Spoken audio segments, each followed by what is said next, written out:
वक्त हमारे साथ बातचीत करने के लिए नीति आयोग के सीईओ मिस्टर अमिताभ कांत जी मौजूद हैं। सर, स्वागत है आपका। और पहला सवाल सर ये कि बजट कैसा लगा आपको?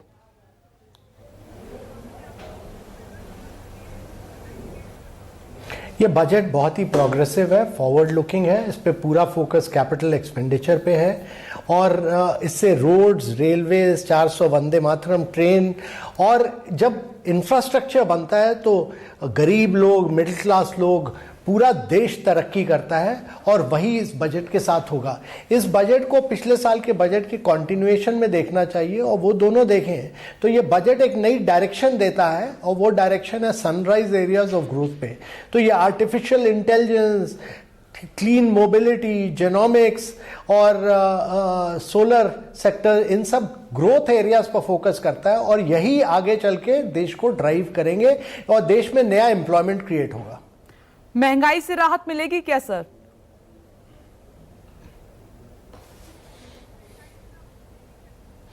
बिल्कुल महंगाई से राहत मिलेगी, उसमें कोई शक नहीं है। क्योंकि अगर आप देखिए, महंगाई तो इन्फ्लेशन का जो कार्यक्रम है वो आरबीआई मॉनेटरी पॉलिसी के थ्रू करता है और वो ज़रूर इस पर कार्रवाई करेगा।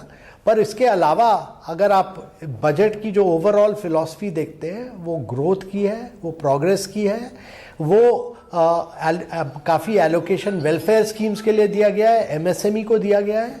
तो मेरे विचार से तो ओवरऑल चल के ज़रूर महंगाई भी कम होगी। क्रिप्टो करेंसी को लेकर सर क्या कहना चाहेंगे आप?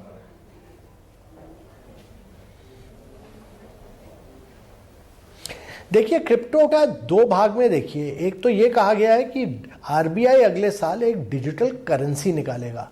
मतलब हम लोग उसको डिजिटली हम अपने पैसे को ट्रांसफ़र वगैरह कर सकते हैं और देश में भी विदेश में भी, और वो डिजिटल करेंसी होगी। वो पेपर के रुपए का एक डिजिटल वर्जन होगा। वो तो देश की करेंसी की तरह निकलेगा, आरबीआई जो निकालेगा। दूसरी चीज़ जो कही गई है वो कि क्रिप्टो को पर 30% का टैक्स लगाया गया है, क्योंकि ये विचार था कि क्रिप्टो बैन नहीं किए जाने चाहिए, पर यह एक नया एसेट क्लास है। जैसे कि गोल्ड होता है, जैसे म्यूचुअल फंड होता है, जैसे कि बॉन्ड्स होते हैं, उसी तरह उसको एक एसेट क्लास की तरह ट्रीट किया गया है। उस पर ज़्यादा टैक्स लगा है, 30%, कि लोगों को गुमराह ना किया जाए। यंग इन्वेस्टर्स होते हैं, इससे टेरर एक्टिविटीज़ ना फंड की जाए। और इससे क्या होगा कि आगे चल के ये क्रिप्टो ट्रेड रेगुलेट होगा और रेगुलेशन फ्रेमवर्क आगे चल के निकलेगा इससे। टैक्स पेयर सर खुश नहीं है, मिडिल क्लास फैमिली। वो इस बार काफी बड़ी उम्मीद लेकर बैठे थे कि कुछ राहत इसमें मिलेगी, क्योंकि कोरोना काल में आप देख रहे हैं कितनी की जॉब चली गई है, पैसा उतना है नहीं, बहुत कुछ जिंदगी में बदल गया है, आर्थिक संकट है सामने, लेकिन ऐसा कुछ दिखाई नहीं दिया इसमें।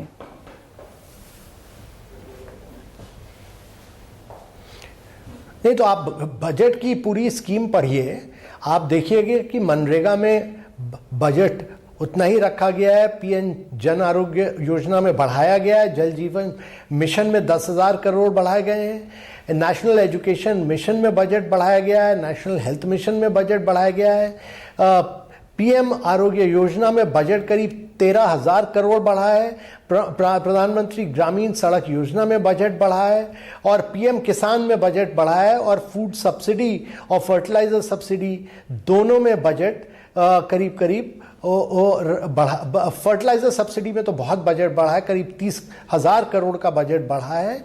और पूरा रेवेन्यू एक्सपेंडिचर जब हम देखते हैं तो बजट पिछले साल के बीई के हिसाब से इस साल के बीई में बीई टू बीई कंपैरिजन देखते हैं तो बजट बढ़ा है, और पिछले साल के आरई के हिसाब से भी इस साल बजट बढ़ा है। तो मेरे विचार से तो गरीब लोगों के लिए और मिडिल क्लास लोगों के लिए तो इस सरकार ने काफ़ी कुछ किया है और दिया है।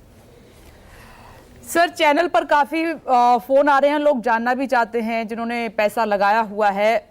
ये एक बात मैं आपसे समझना चाह रही हूँ, अगर क्रिप्टो में किसी को लॉस होता है तो क्या उस पर भी टैक्स पे करना होगा क्या?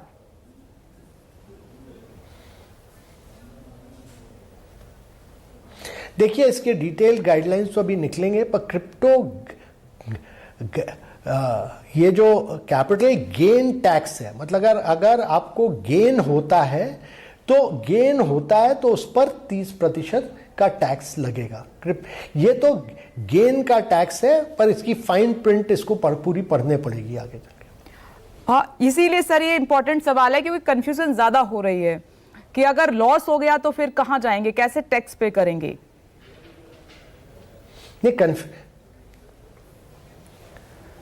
नहीं, देखिए ऐसा है कि ये तो कैपिटल गेन टैक्स है, लॉस का तो अभी जब फाइन प्रिंट आता है तब देखा जाएगा उसमें क्या आता है, पर उसके बारे में बजट में तो स्पीच में नहीं था। ठीक है सर, बहुत बहुत शुक्रिया न्यूज़ 24 से बातचीत करने के लिए। तो ये थे नीति आयोग के सीईओ मिस्टर अमिताभ कांत, जिन्होंने खुलकर बातचीत की और कई कंफ्यूजन लगातार न्यूज़ 24 दूर करने की भी कोशिश कर रहा है, क्योंकि बजट में आम लोगों को कई ऐसी बातें हैं जो समझ में नहीं आई है, इसीलिए तमाम एक्सपर्ट से हम बात भी करें। नमस्कार, मैं हूं मानक गुप्ता। अगर आपको हमारा ये वीडियो पसंद आया हो तो इसे लाइक और शेयर जरूर करें, और हां, हमें सब्सक्राइब और फॉलो करना ना भूलें ताकि आप देश और दुनिया की कोई खबर मिस ना करें। तो जुड़े रहिए हमारे साथ और देखते रहिए न्यूज़ 24।